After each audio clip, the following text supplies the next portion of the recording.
Doctor బ్రహ్మర్షి పితామహ పత్రిసారి యొక్క దివ్య చైతన్యంతో కనెక్ట్ అవుతూ జగద్గురువైన శ్రీకృష్ణ పరమాత్మ యొక్క శక్తి స్థితి జ్ఞానాలను తీసుకుంటూ భగవద్గీత 2వ అధ్యాయం 58వ శ్లోకంలోకి వస్తున్నాం మాస్టర్స్.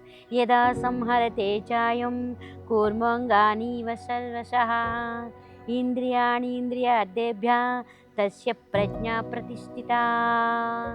అంటే తాబేలు తన అవయవాలను అన్ని వైపుల నుంచి ఏ విధంగా లోపలికి ముడుచుకుంటుందో అదే విధంగా ఒకానొక పురుషుడు ఇంద్రియాలను వాటి విషయాల నుంచి వెనక్కి మళ్ళించాలి. అప్పుడు అతని జ్ఞానం స్థిరంగా ఉంటుందన్నమాట. ఇంకా వివరంగా ధ్యాన వివరణ ఏంటో తెలుసుకుందాము. అవసరం ఉన్నప్పుడే ఆయుధ ప్రహారం చెయ్యాలి కదా, అవసరం లేనప్పుడు ఆయుధాలను చక్క పక్కన దాచిపెట్టాలి కదా. అలాగే ఇంద్రియాలను కూడా భౌతిక జీవనార్థం ఉపయోగించే ఉపకరణాలు మాత్రమే ఇంద్రియాలు మాస్టర్స్. ఇంద్రియాల అవసరం ఉన్నప్పుడే వాటిని వ్యక్తపరచాలి, వాటి అవసరం తీరగానే వాటిని వెంటనే ఉపసంహరించుకోవాలన్నమాట. అవయవాల అవసరం లేనప్పుడు, ఇంకా ఏదైనా అలికిడి అయినప్పుడు తాబేలు తన అవయవాలన్నిటినీ తన డిప్పలోకి ఎలాగైతే లాగేసుకుంటుందో, ముడుచుకుంటుంది కదా, అలాగే ప్రతి యోగి కూడా జీవించాలి. అలాగే చేసేవాడి శక్తి ఎప్పుడూ విజృంభించి ఉంటుందన్నమాట. అలా చేసేవాడి జ్ఞానం ఎప్పుడూ సునిశ్చితమై ఉంటుందన్నమాట. అనవసరమైనప్పుడల్లా మనసు సంపూర్ణంగా బాహ్య ఇంద్రియ విషయాలను వదిలేయాలి. ఆయా సమయాల్లో సందర్భాలలో సంపూర్ణంగా అంతర్ముఖమై ఆత్మస్థితిలో స్థితమవ్వాలి. అలాగే భగవద్గీత 2వ అధ్యాయం 62వ శ్లోకం అనమాట.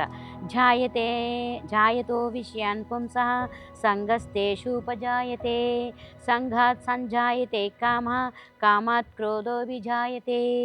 అంటే ఎల్లప్పుడూ విషయాలను గురించి ఆలోచన చేసేవాడికి వాటి మీదే ఆసక్తి కలుగుతూ ఉంటుంది. ఆసక్తి వలన కోరిక పడుతుంది, అంతే కదా. ఆసక్తి ఉంటే కోరిక పడుతుంది, కోరిక వలన కోపం కలుగుతుంది. అంటే ధ్యాన వివరణ ఏంటంటే, మనం దేనిని గురించి నిత్యం ఆలోచిస్తూ ఉంటామో దాని మీద ఆసక్తి పెరుగుతుంది. ఎప్పుడైతే ఆసక్తి అంటే సంఘం పెరుగుతుందో కామం ఉద్భవిస్తుంది. కామం అంటే విపరీతమైన కోరిక అనమాట. ఈ కోరిక ఎవరైనా మనలో కోరిక తీరకుండా ఏ రకంగానైనా అడ్డుపడితే, అంటే మన వాంఛత కామం తీర్చడానికి విఘ్నం కలిగిస్తే వాళ్ళ మీద మనకి కోపం కలుగుతుంది. విపరీతమైన కోపాన్ని క్రోధం అంటారనమాట. ఈ విధంగా మన నిత్య ఆలోచనల ద్వారా లౌకిక విషయాశక్తి తద్వారా తీవ్ర వాంఛ కలుగుతాయన్నమాట. అది తీరకపోతే క్రోధం కలుగుతుంది.